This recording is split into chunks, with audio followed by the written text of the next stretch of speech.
Alright, YouTube, here is a report on a train wreck style trip that I took on legal weed, aka spice, some time ago. Wasn't fun at all.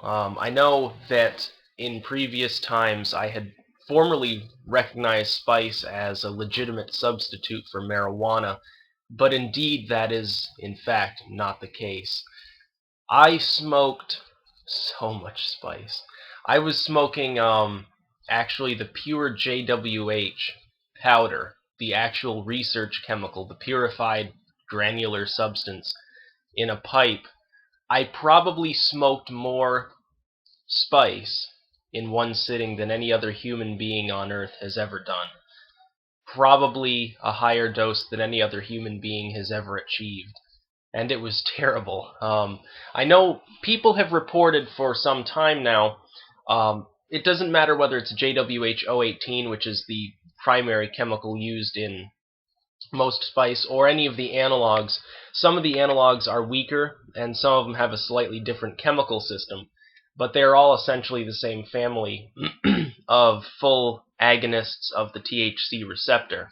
Whereas marijuana, the THC is a partial agonist. It's a lot less powerful and a lot more pleasant, actually, when you really think about it. I would not recommend anyone use spice. I'm officially coming out and saying, do not use this substance.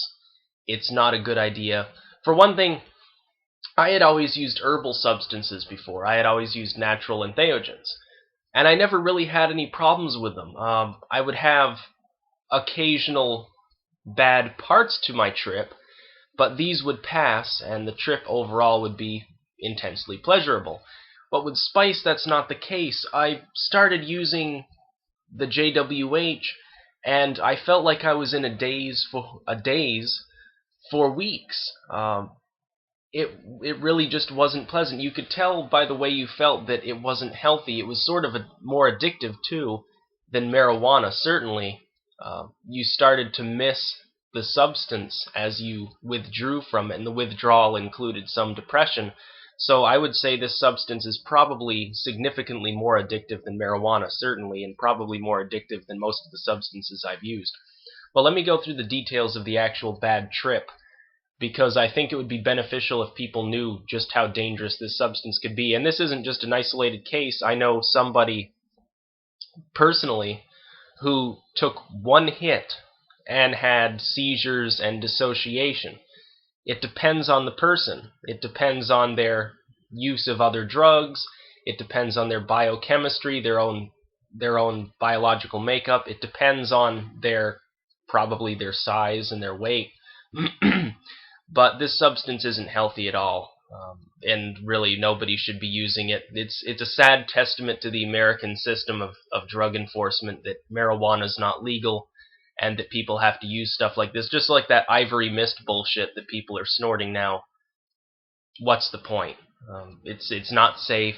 It's not effective. It's worthless.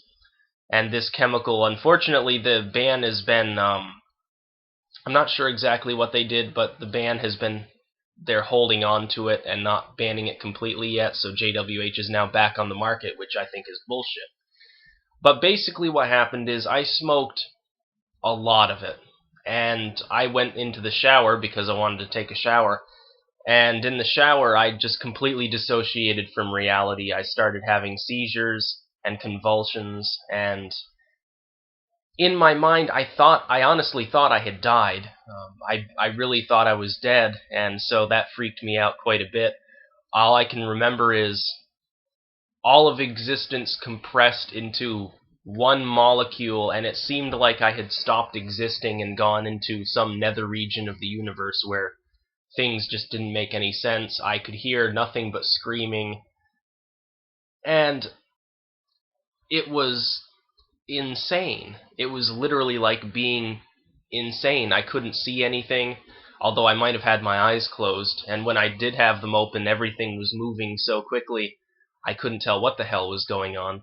I remember when I woke up, my dad was there. He's like, "What the hell did you take?" Because apparently I had made so much noise in the shower, thrashing around and screaming, that he finally came in. I had the frame of mind to keep the door unlocked, and I turned the water off, thankfully, before I actually went completely out of my mind. So I didn't drown, and I didn't, have burns all over my body from the hot water. So I just remember, it was insane, and I ended up going to the hospital and spending quite a while in a psych ward because my brain just couldn't handle it. It wasn't pleasant. And I continued to have moderate hallucinations on the order of, I couldn't tell, like, the length of time. I felt really depressed and just completely out of it for about 3 days. But keep in mind, this would be on a very, very high dosage of JWH. A lower dose would just send someone to the hospital. They'd probably be fine after that. But people have suffered from brain hemorrhages. It ups your blood pressure. It ups your heart rate. People have had hemorrhages. People have gone blind. The fact that I'm not blind or brain dead at this point is actually kind of amazing because of the dose that I took. But it really, and also I don't feel normal even now. I'm getting back to normal, but I don't feel the same as I did before my trip. It really changed the way that I look at things because I came so close to death, and not in a pleasant way. I really wouldn't recommend anybody use this substance because what it amounts to is a poison. That's basically what it is. And anyone who's putting this in their body, I would recommend that you stop and just go to weed. You can find it if you're willing to look for it, and it's a hell of a lot safer. Even laced weed would probably be safer than using this shit. But everyone I've spoken with who has used it on a regular basis has had the same problem of, over time, not only is there an addiction potential that builds up, but at the same time, you sort of dissociate from things, and you sort of view yourself more as not an active participant in life, but an observer of your life. And I've had that for the last few months, and it's only starting to go away now, months and months later. That was back in November. Last November is when I had the bad trip, and I felt like shit for 2 months before I started finally feeling more normal. Now, thankfully, I'm back to a point where I can enjoy life, and it's not completely screwed up. But for months and months, I had bouts of depression, bordering on suicidal. I felt like absolute crap 24/7. The only thing that really made it go away was when I fell asleep. So if you want to ruin your life for months and months, or potentially go blind or hemorrhage and die, you should keep using this substance. Otherwise, you probably shouldn't. Now, I'm not sure why it hasn't been banned, because even though it's being marketed as incense, they've banned salvia in a lot of places, and salvia doesn't do nearly the same shit that JWH does. Although, interestingly enough, the aspect of visual change and the aspect of psychological change was similar to salvia, only a hell of a lot more powerful. This would be like a long-term, extraordinarily high dosage of salvia.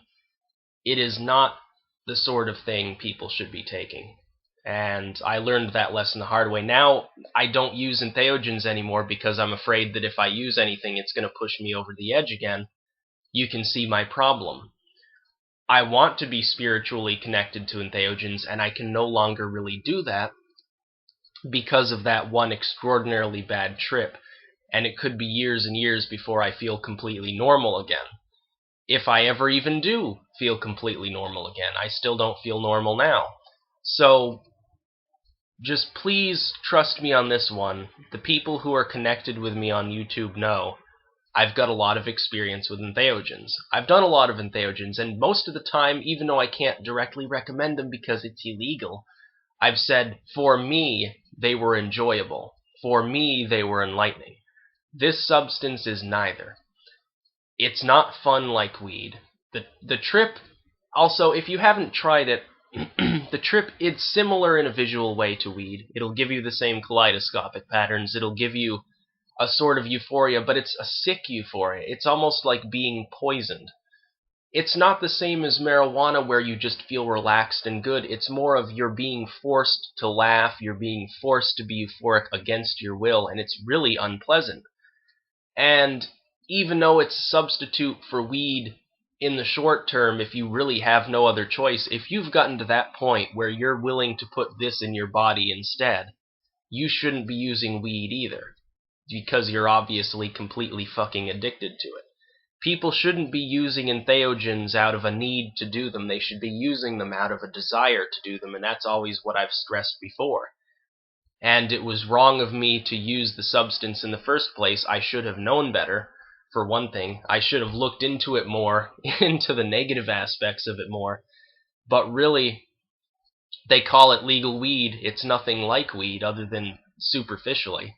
And it shouldn't even be legal, and I'm hoping that the ban is allowed to continue. I'm not sure exactly why they withheld the ban. My thought is that the government wants people to use this substance. I think they want people who are connected with entheogen usage to fuck up their minds and not be able to use it anymore. In fact, I wouldn't be surprised if it is being pushed tailor-made for that purpose, to knock out the segment of the culture that deals with entheogens, but aren't strictly herbalists. Because the government, trust me on this one, even though the government has a stick up its ass about entheogens, they really don't care about some happy hippie out in the woods growing mescaline. They really don't, because those people aren't going to convince anyone else to use it because they shun the internet and things like that too, or at least that's the stereotype the government endorses of these people as being rather insulated from the rest of society.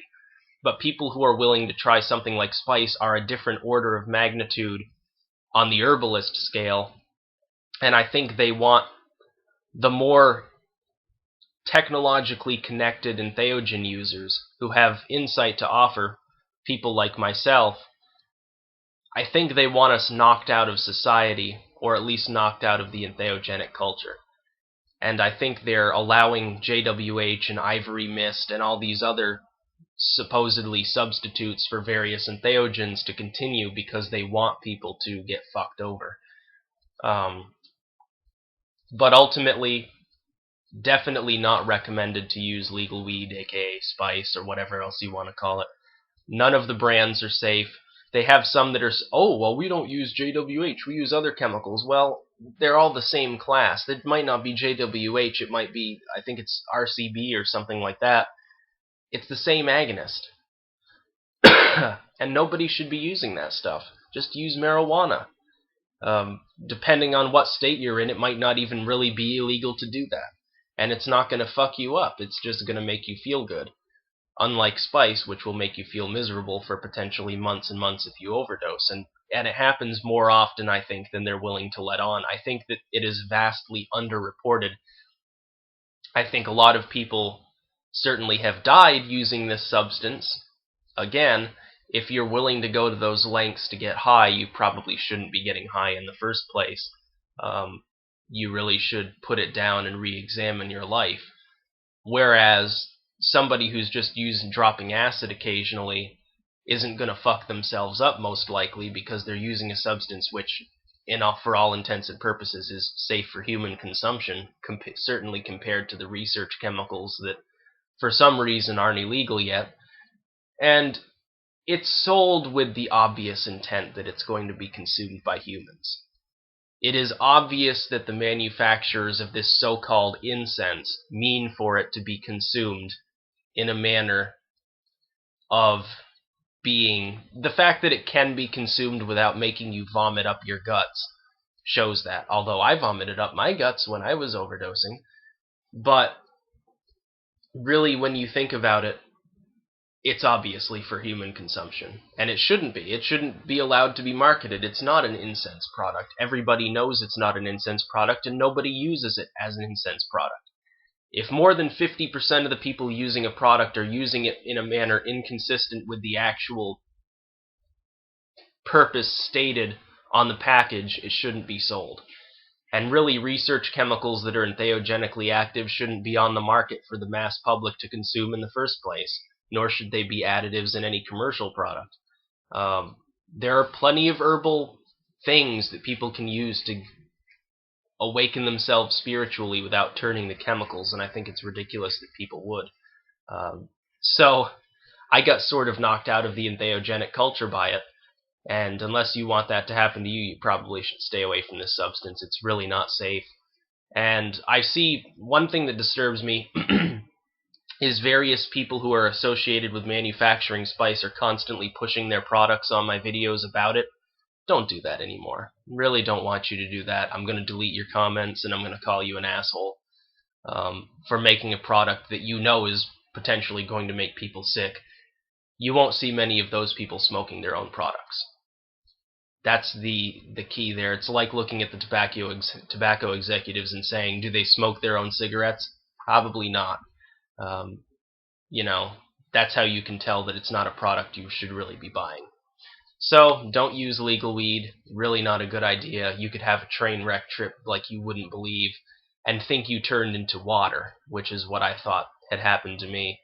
I guess the water going over my body in the shower sort of made me think I had turned into it. So it was pretty bad. Peace out.